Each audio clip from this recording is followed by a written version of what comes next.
எல்லையில்லா அழகுமிகும் அருணாச்சலன் மைந்தனே, கருணையே வடிவமாய் காட்சி தந்திடும் சரவணபவனே, அமிர்தவல்லி சுந்தரவல்லி போற்றிடும் மால்மருகனே, திருப்பள்ளி எழுந்தருள்வாய் சிரகிரி வேலவா திருமுருகா.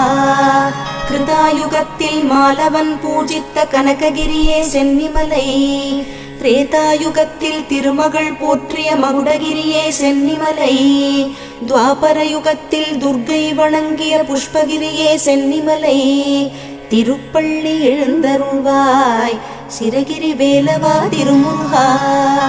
கலியுகத்தில் தேவேந்திரன் பூஜித்த சிரகிரியே சென்னிமலை, ஞானப்பழம் வேண்டி ஞானம் சுற்றியவனுக்கு நிவேத்தியம் அதிகாலை, சனகாதி முனிவரெல்லாம் சந்ததமும் போற்றிடும் ஷண்முகனே, திருப்பள்ளி எழுந்தருள்